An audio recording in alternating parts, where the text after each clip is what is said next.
Most people think they know everything about Ferrari's legendary supercars. You've heard about the F40's raw power, seen pictures of the Enzo's futuristic design, maybe even spotted a LaFerrari at a car show. But if you thought the F50 was just another pretty Italian exotic that sat between these icons, you're in for a shock. In the next few minutes, you'll discover 20 bizarre facts about the 1995 Ferrari F50 that even die-hard enthusiasts don't know, including one that nearly destroyed Ferrari's reputation forever. Ferrari built it 1 year too early. The F50 was supposed to celebrate Ferrari's 50th anniversary, which would have been in 1997. But Ferrari couldn't wait. They unveiled it in 1995, technically making it a 48th anniversary car. The official reason was that development finished ahead of schedule, but insiders claim Ferrari was worried about competition from McLaren's upcoming F1. They wanted to stake their claim as the ultimate road-going race car before Gordon Murray's masterpiece hit the streets. This premature launch created confusion in the press, with some journalists calling it the F48 as a joke. Ferrari's marketing department scrambled to explain that the car was celebrating the journey to 50 years, which nobody really bought. The early release also meant Ferrari had to store completed cars for months before deliveries could begin, costing them millions in warehousing. The engine was literally from Formula One. When Ferrari says the F50's engine came from Formula One, they're not exaggerating. This 4.7-liter naturally aspirated V12 was directly derived from Ferrari's 1990 Formula One engine design, the same basic architecture that powered Alain Prost to 5 wins that season. Ferrari's engineers took the 3.5-liter F1 motor and increased displacement to make it somewhat streetable. But here's the wild part. They kept the engine's 100-degree V angle, which is terrible for packaging but perfect for high RPM breathing. The block was cast from the same aluminum alloy used in F1, and the heads featured the same 5-valve per-cylinder design. Even the firing order matched the race engine. Ferrari had to detune it significantly for street use, dropping from around 700 horsepower to 520. But the DNA was pure racing. No other road car has ever used such a direct F1 engine transplant. It was a stressed member like a race car. The F50's engine wasn't just mounted in the chassis, it was the chassis. Ferrari bolted the V12 directly to the carbon fiber tub as a stressed member, exactly like a Formula One car. This meant the engine and transmission actually formed part of the car's structure, carrying suspension loads and contributing to overall rigidity. If you removed the engine, the rear of the car would literally fall apart. This design saved about 80 pounds compared to a traditional setup, but created massive challenges. Engine vibrations transmitted directly into the cabin, making long drives exhausting. Servicing required partially disassembling the car's structure. Even changing spark plugs meant loosening suspension components. Ferrari's technicians needed special training just to perform routine maintenance. One wrong move during an engine removal could crack the carbon tub, turning a $50,000 engine rebuild into a $300,000 chassis replacement. Ferrari made exactly 349. Ferrari's production strategy for the F50 was bizarre. They announced they would build exactly 349 units, one less than demand. Enzo Ferrari himself supposedly came up with this formula decades earlier. Always build one fewer car than the market wants. This guaranteed every F50 would be sold and values would remain high. But the real number gets stranger. Ferrari actually built 352 cars total. The extra 3 were pre-production prototypes that were supposed to be destroyed. Instead, 2 ended up in private collections through mysterious circumstances, while 1 remains in Ferrari's museum. The company has never officially acknowledged these extra cars exist. When collectors discovered prototype chassis numbers in circulation, Ferrari claimed they were development mules that somehow escaped destruction. Today, these proto-F50s are worth even more than regular production cars because of their murky history. 520 horsepower without turbos. In an era when the F40's twin turbos made headlines, Ferrari went completely natural with the F50. The 4.7-liter V12 produced 520 horsepower at 8,000 RPM without any forced induction. This was actually less power than the F40's 478 turbocharged horses, which caused controversy. But Ferrari's engineers had a point. The F50's power delivery was linear and predictable, building smoothly to a screaming 8,500 RPM red line. Peak torque of 347 pound-feet arrived at 6,500 RPM, giving it a completely different character than the F40's turbo punch.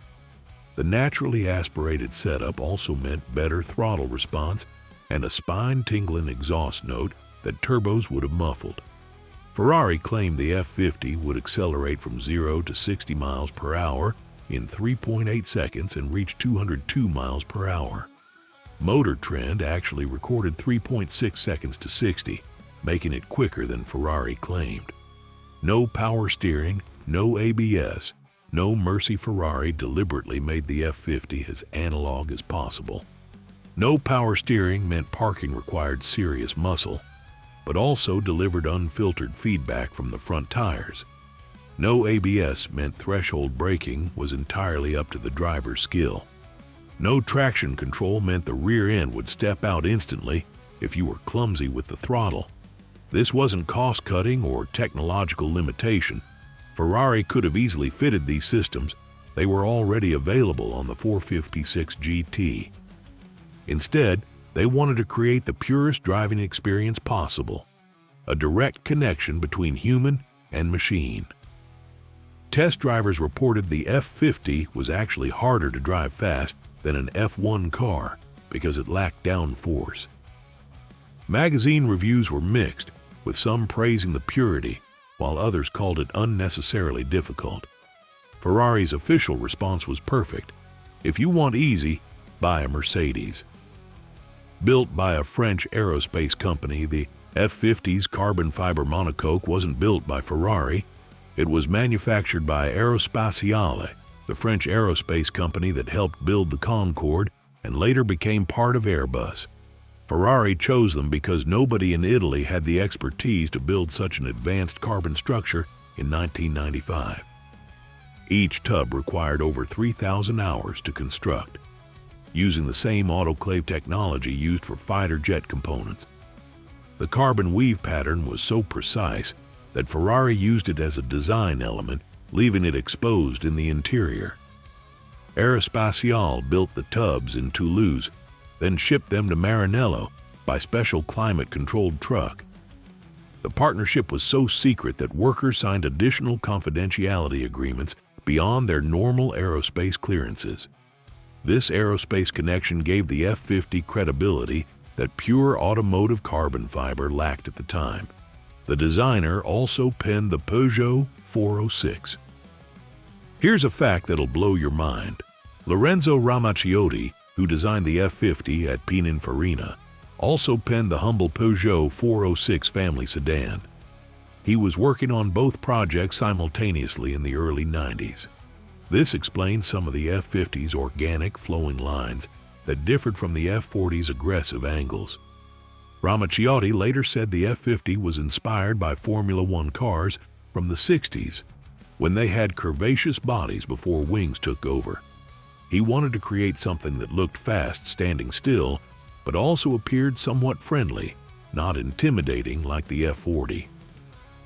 The nose treatment with its dual air intakes came from studying how air flows around an F1 car's front wing.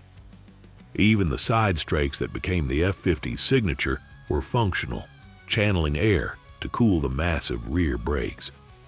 Ramaciotti went on to become Ferrari's design director, but he still calls the F50 his greatest achievement. The first open-top Ferrari flagship in decades. The F50 brought something Ferrari hadn't offered in a flagship since the 365 GTS4 Daytona Spider of the 70s, open-air motoring.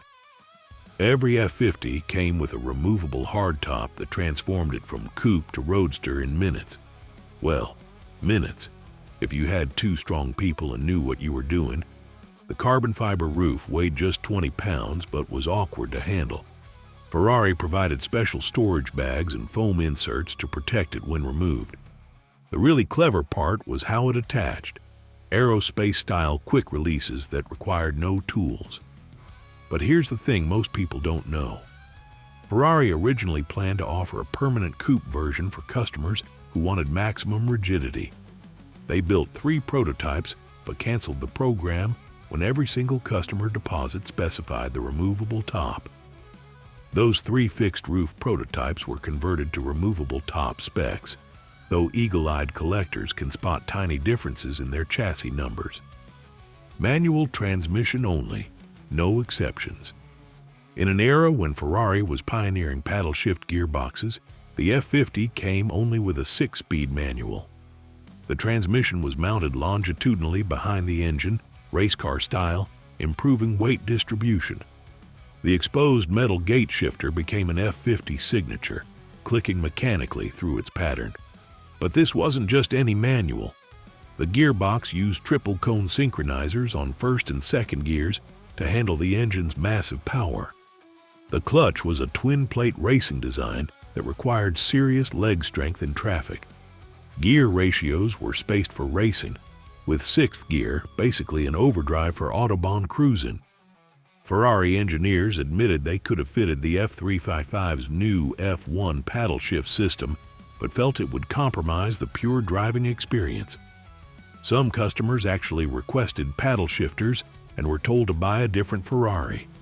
Today, the manual-only specification is a huge part of the F50's appeal to collectors who fear the coming electric future. Pushrod suspension like a Formula car.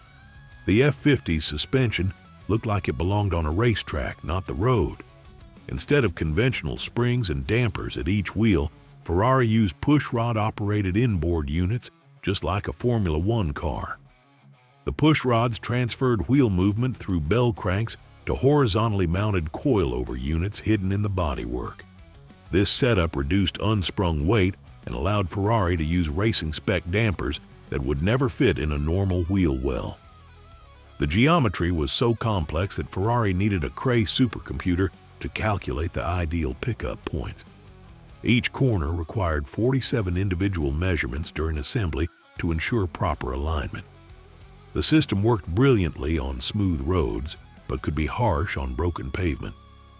Ferrari offered 3 damper settings, but even the softest was firm by normal standards. The whole arrangement was so exotic that many Ferrari dealers couldn't properly service it, requiring cars to be sent back to the factory for suspension work. Steel brakes, not carbon ceramic. Here's something that surprises everyone. The F50 used conventional steel brake discs, not the carbon ceramic units you'd expect on such an advanced car. Ferrari tested carbon brakes extensively, but found they didn't work well in road conditions. The carbon units needed serious heat to function properly, fine on a racetrack, but dangerous on a cold morning drive. The steel discs were massive, 13.2 inches front and 13 inches rear, clamped by Brembo 4-piston calipers.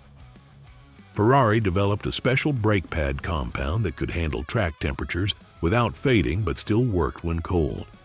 The brake cooling system was Formula One inspired, with ducts channeling air directly onto the discs. During high-speed testing at Fiorano, brake temperatures exceeded 1,000 degrees Fahrenheit, causing the discs to glow orange. Journalists who tracked the car reported the brakes were its most impressive feature, delivering race car stopping power with street car consistency. American versions looked different. U.S. spec F50s were immediately identifiable thanks to federal regulations. They wore larger rubber bumper inserts front and rear, adding about 2 inches to overall length. Side marker lights interrupted the clean body lines, and the headlights used different reflector designs to meet American standards. Even the exhaust was different, with larger catalytic converters that slightly muffled the glorious V12 sound. The real tragedy was the rear bumper treatment. European cars had a clean diffuser design, while American versions needed an ugly black rubber strip to meet 5-mile-per-hour impact standards. These changes added about 40 pounds to U.S. cars. Some American owners later converted their cars to European spec, but Ferrari threatens to void their authenticity certificates if discovered. Today, collectors pay premiums for European spec cars that were legally imported after the 25-year rule kicked in. Only 5 colors from the factory Ferrari offered the F50 in exactly 5 colors, no special orders allowed. Rosso Corsa Red was chosen by 70% of buyers, followed by Giallo Modena Yellow, Nero Black, Rosso Barchetta Burgundy, and Argento Nürburgring Silver. That's it. No custom paint, no special requests, nothing. If you wanted British Racing Green or a custom blue, Ferrari would politely suggest you buy a different model. This standardization was intentional. Ferrari wanted every F50 to be immediately recognizable as special, not diluted by owner customization. The paint itself was special too, using a new water-based formula that was lighter than traditional paint. Each car received 7 coats applied by hand, with 2 clear coat layers containing UV inhibitors to prevent fading. The painting process took 3 weeks per car. Ferrari was so strict about colors that when Sultan of Brunei requested 10 F50s in custom colors, they initially refused. Money talks though, and those 10 special cars eventually got built, though Ferrari still doesn't officially acknowledge them. The interior was purposely minimalist step inside an F50, and you'd think Ferrari forgot to finish it. Bare carbon fiber dominated the cabin, with no carpeting, no sound deadening, and no luxury features. The instrument cluster contained just the essentials: speedometer, tachometer, oil pressure, water temperature, and fuel gauge. Even the air conditioning was a reluctant option that many buyers skipped to save weight. The fixed-back carbon fiber bucket seats were covered in minimal padding and leather. They couldn't be adjusted fore and aft. Instead, Ferrari moved the pedal box to fit different drivers. The steering wheel was a simple 3-spoke design wrapped in leather and suede. Door panels were just carbon fiber shells with a leather pull strap and manual window winders. Ferrari's philosophy was that anything not essential for driving was unnecessary weight. The entire interior weighed just 180 pounds. Some owners found it too extreme and had dealers retrofit amenities like better sound systems, but purists consider modified cars less desirable. You couldn't actually buy one. At first, Ferrari's F50 sales strategy was unprecedented and controversial. You couldn't buy an F50 when new, you could only lease it for 2 years. Ferrari retained ownership and controlled everything about the experience. This wasn't about making money through financing, it was about preventing speculation. Ferrari had watched F40 prices spike to 3 times retail immediately after launch, with cars being flipped multiple times without ever being driven. They were determined to avoid this with the F50. The lease terms were strict: 10,000 miles per year maximum, no modifications allowed, no subletting, and Ferrari had first right of refusal when the lease ended. Only after 2 years could lessees purchase their cars at a predetermined price. Some wealthy collectors were insulted by this arrangement and refused to participate. Ferrari didn't care. They had plenty of interested parties. The strategy worked. F50 prices remained stable for years instead of going through the speculation roller coaster. Today, this lease program is seen as brilliant market management. The last naturally aspirated Ferrari flagship. The F50 holds a special distinction. It was Ferrari's last naturally aspirated non-hybrid flagship supercar. Every successor used forced induction or hybrid assistance. The Enzo had a naturally aspirated V12 but was followed by LaFerrari with its hybrid system. This makes the F50 the end of an era. The last time Ferrari built their ultimate car with just displacement and revs. The 4.7-liter V12 represented the peak of natural aspiration technology. Ferrari extracted 110 horsepower per liter without turbos, superchargers, or electric motors. The engine would rev freely to 8,500 RPM and sounded like nothing else on the road. Modern turbocharged Ferraris are faster and more efficient, but they can't match the F50's raw mechanical symphony. Engineers who worked on the project still call it the most satisfying engine Ferrari ever built for the road. As emissions regulations tighten, we'll never see anything like it again. Prototypes were disguised as modified F40s. Ferrari's secrecy around F50 development reached comical levels. Early prototypes used cut-down F40 bodywork to disguise the new car's shape. Journalists who spotted these test mules called them F40 and a half because they looked like shortened, chopped F40s with weird proportions. The disguise was elaborate. Ferrari grafted F40 front and rear clips onto F50 chassis, creating Frankenstein test cars that looked broken. The wheelbase was different, so the proportions were all wrong. Side vents were crudely cut into F40 doors to feed the new engine's appetite for air. Even Ferrari employees were confused, with some thinking the company was developing an F40 Roadster.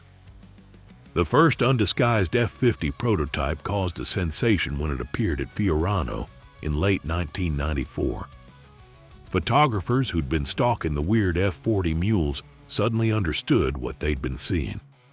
Ferrari kept one of these F40-bodied F50 prototypes in their classiche department as a reminder of the elaborate deception. The canceled F50 GT race version Ferrari developed a full race version called the F50 GT that would have been absolutely mental. They took the already extreme road car and turned everything up to 11. The engine was bored out to produce 750 horsepower at 10,500 RPM. The body was completely different, with a massive rear wing, deeper front splitter, and wider track.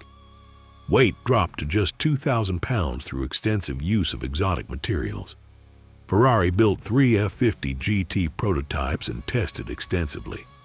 The car was 3 seconds per lap faster than the F333 SP at Fiorano. Everything was ready for a limited production run for wealthy gentlemen racers. Then Ferrari abruptly canceled the program.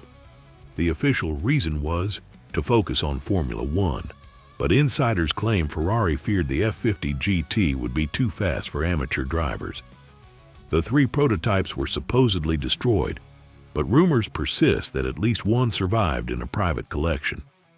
In 2007, a car claiming to be an F50 GT appeared at a Japanese auction but was quickly withdrawn amid authenticity questions.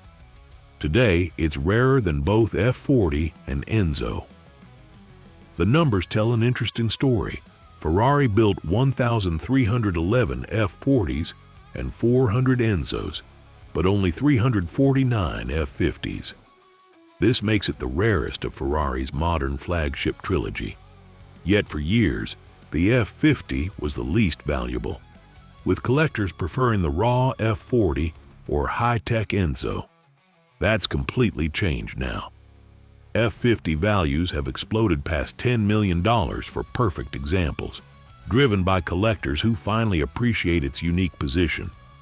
It's the only Ferrari flagship you can enjoy open-top. It's the only one with a true F1-derived engine. It's the only one that sounds like a 1990s Formula One car at full chat. The F50's complexity also means fewer survive in original condition. Many were modified or poorly maintained, making pristine examples even rarer. Ferrari's Classiche certification program has revealed numerous F50s with incorrect parts or accident damage. Today, a properly certified low-mileage F50 in Rosso Corsa is one of the most sought-after modern Ferraris. The car that was once criticized for being neither as raw as the F40 nor as advanced as the Enzo has become the most desirable of all. That's all for today, folks. If you enjoyed this video, Don't forget to subscribe and hit that like button so you don't miss the next one. See you there. Ever wonder why some Ferraris become instant legends while others fade into obscurity? Most people think the Ferrari F40 was the company's first true supercar. But if you thought that, you're wrong. What you didn't know is that 4 years before the F40 shocked the world, Ferrari built something even more radical, a car so extreme it was banned from American roads. In the next few minutes, you'll discover 20 weird facts about the 1984 Ferrari 288 GTO that even die-hard Ferrari fans don't know, including one fact that proves this car was more dangerous than anyone realized. The 288 GTO was Ferrari's first official GTO since the legendary 250 GTO of the 1960s. Here's where things get interesting. When Ferrari decided to resurrect the GTO name after more than 20 years, they weren't just slapping a famous badge on any car. The 288 GTO was born from Ferrari's burning desire to dominate Group B racing, the most insane racing category ever created. This wasn't just another pretty Ferrari. This was a purpose-built racing weapon disguised as a road car. The original 250 GTO had become the most valuable car in the world, selling for tens of millions of dollars. Ferrari knew that using the GTO name again meant this new car had to be absolutely extraordinary. And boy, did they deliver. The 288 GTO would become the blueprint for every Ferrari supercar that followed, establishing a bloodline that continues to this day with cars like the LaFerrari. It was conceived to homologate Ferrari for Group B racing, but the series was canceled before it could compete. This is one of the great what-ifs in automotive history. Ferrari spent millions developing the 288 GTO specifically to battle Porsche, Audi, and Lancia in Group B, the wildest, most dangerous form of racing ever sanctioned. These were basically Formula One cars with license plates, competing on public roads at insane speeds. The 288 GTO was Ferrari's nuclear option, engineered to destroy the competition. But just as Ferrari was ready to unleash this beast, tragedy struck. After a series of fatal accidents involving spectators and drivers, Group B was banned forever. The 288 GTO never got to prove itself in battle. It's like training for years to become a heavyweight champion, only to have boxing outlawed the day before your first fight. All that development, all that potential, locked away forever. Some say this actually made the car more legendary. We'll never know just how dominant it could have been. 288 stands for 2.8 liters, 8 cylinders. The twin-turbo V8 displaced 2,855 cc. Ferrari's naming system might seem simple, but there's more to it than meets the eye. While most Ferraris of the era used their total displacement in their names, like the 308 with its 3-liter engine, the 288 GTO broke tradition. The engineers rounded down from 2.855 liters to 2.8 for a cleaner name. But here's the kicker. This wasn't just any 2.8-liter engine. Ferrari took their proven V8 architecture and completely reimagined it. They shortened the stroke, strengthened every internal component, and prepared it for the violent forces of turbocharging. The actual displacement of 2,855 cubic centimeters was precisely calculated to maximize the Group B regulations while leaving room for future development. This engine was so overbuilt that Ferrari later used evolved versions in their Formula One cars. Twin IHI turbochargers and Weber-Morelli fuel injection gave 400 horsepower and 366 pound-feet. 400 horsepower might not sound impressive today when family sedans make that much power. But in 1984, this was absolutely mind-blowing. The Ferrari Testarossa, their flagship Grand Tourer, made 390 horsepower from a 5-liter engine. The 288 GTO extracted more power from almost half the displacement. Those twin IHI turbochargers were cutting-edge Japanese technology, chosen over European alternatives for their lightning-quick response. The Weber-Morelli fuel injection system was basically a racing setup adapted for the street. Together, They created a power delivery that was savage. There was no gradual build-up like naturally aspirated Ferraris. The turbos would spool up, and suddenly you'd be pinned to your seat. Veterans described it as being rear-ended by a freight train. The torque figure of 366 pound-feet was available from just 3,800 RPM, giving the car explosive acceleration that could embarrass much more powerful machines. Its 0 to 60 miles per hour time was around 4.9 seconds, with a top speed of 189 miles per hour, faster than the Testarossa or Countach. Can you guess which supercar was fastest in 1984? Most people would say the Lamborghini Countach or Ferrari Testarossa. They'd be wrong. The 288 GTO demolished both Italian icons despite having a smaller engine. That 4.9 second 0 to 60 time was achieved without modern launch control, traction control, or even ABS. It was just raw mechanical grip and driver skill. The top speed of 189 miles per hour was verified at Ferrari's Fiorano test track, though some owners claim their cars would touch 195 with the right conditions. What made this performance even more impressive was how accessible it was. Unlike the Countach, which required a bodybuilder's physique to drive, or the Testarossa, which was as wide as a barn, the 288 GTO was almost easy to drive fast. The power delivery was predictable, the handling was telepathic, and the brakes could stop time. Only 272 cars were built between 1984 and 1987. All left-hand drive. Ferrari originally planned to build exactly 200 cars to satisfy Group B homologation requirements. But when word got out about this new GTO, the phone at Maranello wouldn't stop ringing. Wealthy collectors who'd missed out on the original 250 GTO 20 years earlier weren't about to make the same mistake twice. Ferrari ended up building 72 extra cars, bringing the total to 272.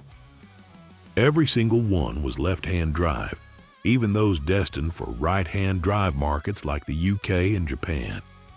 This wasn't laziness, it was purposeful. The complex turbo plumbing and cooling systems were packaged so tightly that creating a mirror image version for right-hand drive would have required a complete redesign. Ferrari decided it was better to keep all cars identical for quality control. Today, this quirk adds to the car's mystique. Seeing a 288 GTO on British roads with the driver on the wrong side immediately identifies it as something special. The wheelbase was 4 inches longer than a 308 GTB to fit the longitudinal engine and gearbox. Have you ever wondered why the 288 GTO looks so perfectly proportioned? The secret lies in those extra 4 inches of wheelbase. Ferrari's engineers faced a massive challenge. They needed to fit a longitudinal twin-turbo V8 and racing gearbox into a platform originally designed for a transverse engine. The solution was elegant. They extended the wheelbase by exactly 4 inches, moving the cabin forward and creating that distinctive long, low profile. This wasn't just about making room for mechanicals. The longer wheelbase transformed the car's handling, giving it high-speed stability that the shorter 308 could never match. It also allowed Ferrari to position the engine further forward, creating an almost perfect 50-50 weight distribution. Race car drivers who tested both cars said the 288 GTO felt like it was on rails compared to its predecessor. That extra stability would prove crucial when unleashing 400 horsepower through 1980s tire technology. Kevlar, fiberglass, and aluminum body panels kept weight to around 2,550 pounds, very light for the power. The 288 GTO was Ferrari's first serious attempt at weight reduction through exotic materials. While the steel chassis provided strength, almost every body panel was made from advanced composites. The hood, doors, and rear deck were Kevlar, the same material used in bulletproof vests.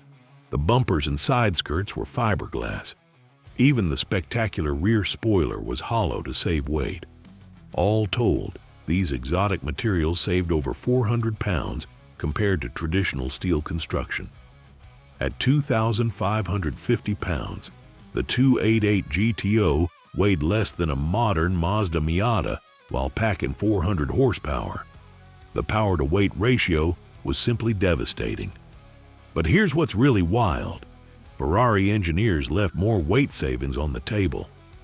The Evoluzione prototypes that followed used even more carbon fiber and titanium, dropping another 200 pounds. Ferrari was learning lessons they'd apply to every supercar that followed. The GTO's flared arches, louvers, and side strakes influenced the look of later Ferrari supercars. The 288 GTO didn't just influence Ferrari's future, it invented it. Those aggressive flared wheel arches that gave the car its menacing stance. You'll see evolved versions on the F40, F50, and Enzo. The functional side strakes that channeled air to the intercoolers, they became a Ferrari supercar signature. Even those distinctive louvers behind the side windows showed up on later models. But the 288 GTO's design wasn't just about looks. Every single element served a purpose. Those flared arches covered wider wheels and tires needed for Group B racing. The louvers extracted hot air from the engine bay. The deep front spoiler and tall rear wing generated real downforce. This was form following function at its finest. Pininfarina's designers worked hand in hand with Ferrari's aerodynamicists to create a shape that was both beautiful and effective. Wind tunnel testing showed the 288 GTO had 40% less drag than the 308 despite its wider body and wings. It was Ferrari's first road car with composite bodywork in structural areas. Think about this for a second. In 1984, most supercars still used fiberglass only for non-structural parts like hoods and deck lids. Ferrari went full aerospace with the 288 GTO. The roof wasn't just a cosmetic panel. It was a structural Kevlar component bonded to the steel cage. The doors weren't just lightweight. They incorporated anti-intrusion beams made from aluminum honeycomb wrapped in carbon fiber. This was technology straight from Formula One, appearing on a road car for the first time. The learning curve was steep. Ferrari's craftsmen had to develop entirely new construction techniques. Kevlar couldn't be welded like steel or molded like simple fiberglass. Each panel required precise handling of materials, careful curing in specialized ovens, and meticulous quality control. A single door took 40 hours to construct. This expertise would prove invaluable when Ferrari developed the all-composite F40 just 3 years later. Although FIA required 200 cars, Ferrari built 72 more due to overwhelming demand. The story of those extra 72 cars reveals just how special the 288 GTO was. When Ferrari announced the project, they expected to barely sell the 200 units required for homologation. After all, this was a stripped-out race car that cost as much as a house. Instead, they were flooded with over 800 serious inquiries. The choosing process became almost comical. Ferrari didn't just sell these cars to anyone with money. Potential buyers were interviewed, their Ferrari ownership history was scrutinized, and many were simply told no. Priority went to loyal customers who owned multiple Ferraris and actually drove them. One American collector famously flew to Maranello with a briefcase containing $1 million cash, only to be politely refused because he'd never owned a Ferrari before. The extra 72 cars were parceled out like royal favors. Even then, demand far exceeded supply. Some customers who were approved for purchase had to wait over 2 years for delivery. The 5-spoke 16-inch Speedline wheels were wrapped in specially developed Michelin TRX tires. Those gorgeous 5-spoke Speedline wheels weren't just for show. They were a technological marvel. Cast from magnesium alloy, each wheel weighed just 14 pounds despite being 16 inches in diameter and 8 inches wide up front, 10 inches in the rear. The design allowed massive brakes to fit while still providing adequate cooling airflow. But the real story was those Michelin TRX tires. This was a metric sizing system that Michelin developed specifically for high-performance cars. The 288 GTO used 220 by 55 VR 390 fronts and 265 by 50 VR 415 rears, sizes that were absolutely massive for 1984. These weren't off-the-shelf tires. Michelin's engineers worked directly with Ferrari to develop a compound and construction that could handle the GTO's performance.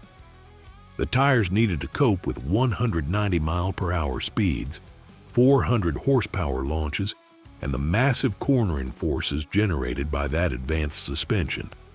When TRX tires eventually went out of production, it created a crisis for 288 GTO owners until modern alternatives were developed.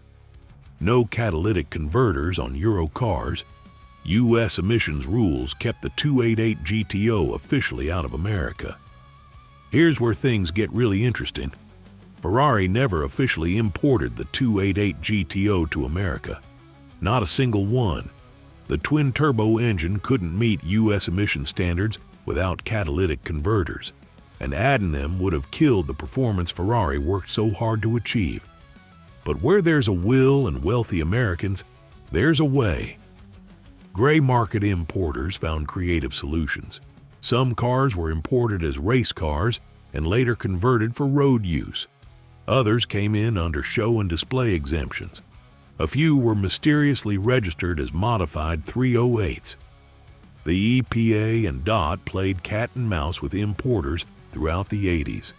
Today, the 25-year import rule means any 288 GTO can legally enter the United States. But back then, American enthusiasts had to jump through incredible hoops to own one. Some spent more on the importation and legalization process than the car itself cost. The irony? Many of these gray market cars are now worth more than official European examples because of their unique history. Its chassis code is Tipo F114, shared with its 308-based roots. Ferrari insiders know that chassis codes tell the real story of a car's development. The 288 GTO's F114 designation revealed its true origins. This was an evolution of the 308 platform, not an entirely new design. But calling it just a modified 308 is like saying a Formula One car is just a modified go-kart. Ferrari's engineers essentially kept only the basic center structure, redesigning everything else. The front subframe was new to accommodate the longitudinal engine. The rear was completely re-engineered for the turbo V8 and transaxle. Even the suspension mounting points were relocated. What's fascinating is that Ferrari used this evolutionary approach to reduce development time and costs. They knew Group B regulations inside and out and designed the F114 platform to exploit every loophole. The rules required cars to be based on existing production models? Fine. Here's our 308 variant that just happens to be 4 inches longer with a completely different drivetrain. Each engine was hand-assembled at Maranello, with extensive bench testing before installation. Walking into Ferrari's engine assembly hall in 1984 was like entering a cathedral. The 288 GTO engines weren't built on a production line. They were crafted by Ferrari's most experienced technicians. Each engine took one person 40 hours to assemble. Every component was measured, balanced, and blueprinted. The twin turbos were matched within 1% of each other's flow rates. The internals were balanced to tolerances tighter than Ferrari's Formula One engines. But assembly was just the beginning. Each completed engine spent 8 hours on Ferrari's most advanced dynamometer. They ran break-in cycles, full power runs, heat cycling, and durability tests. Any engine that showed the slightest irregularity was torn down and rebuilt.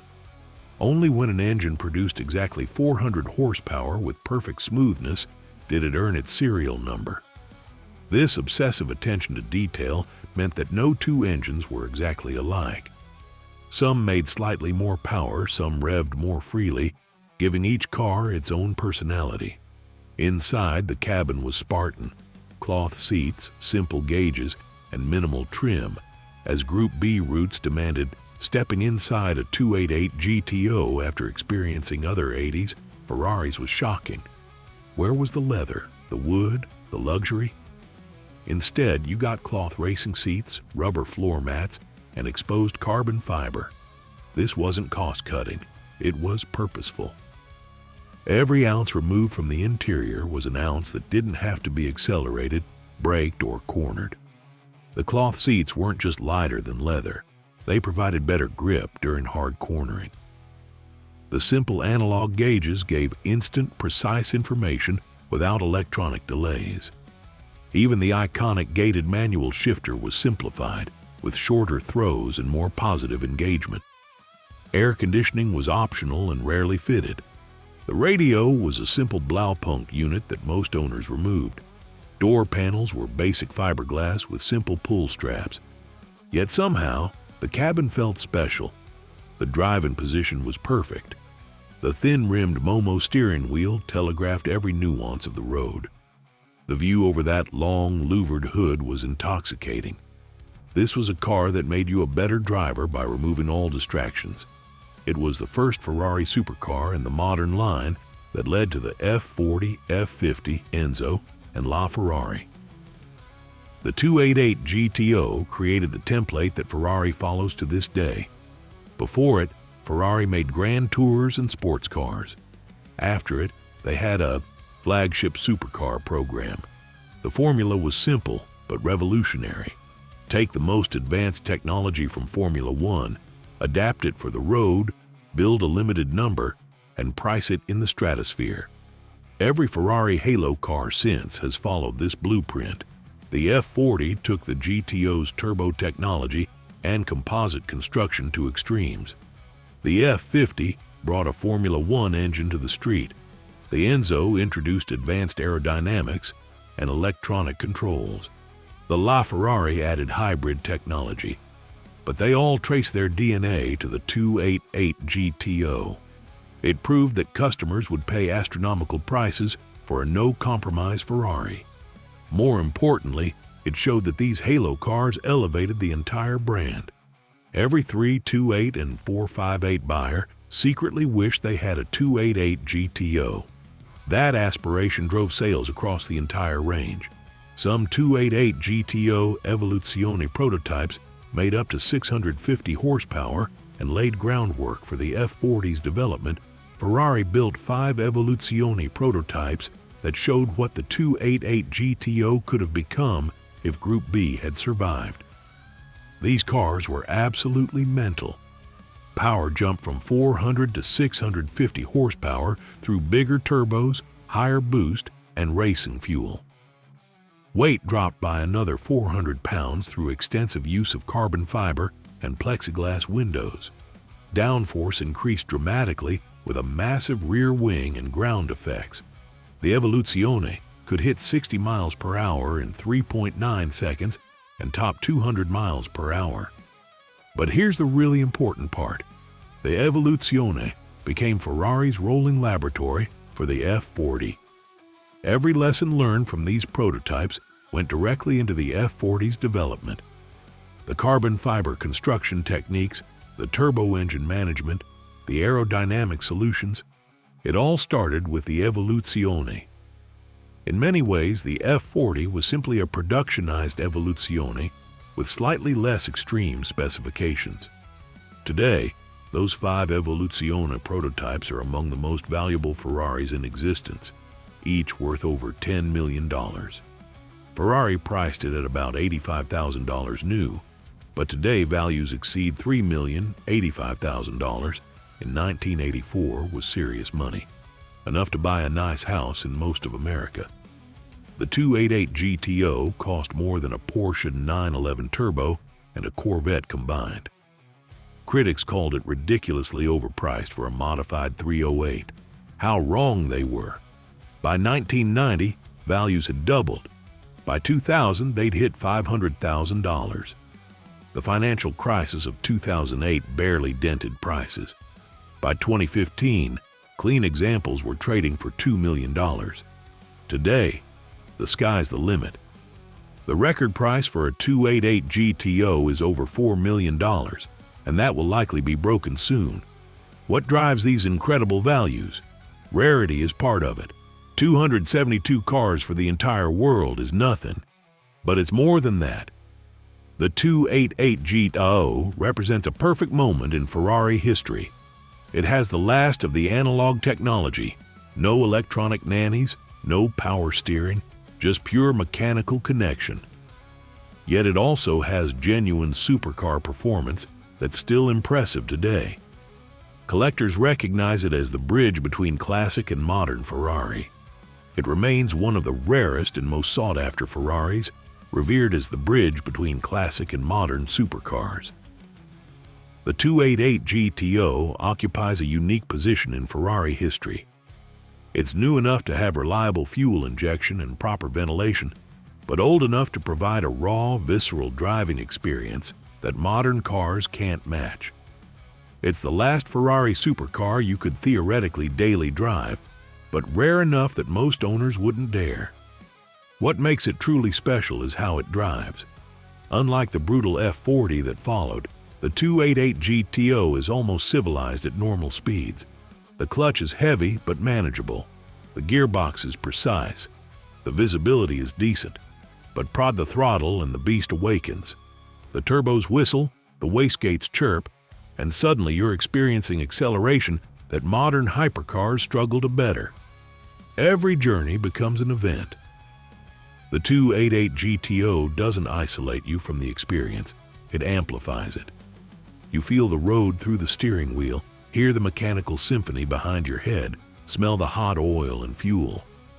It's intoxicating in a way that modern cars, for all their technical superiority, can never match. This is why values keep climbing and why the 288 GTO will always be special. That's all for today, folks. If you enjoyed this video, don't forget to subscribe and hit that like button so you don't miss the next one. See you there.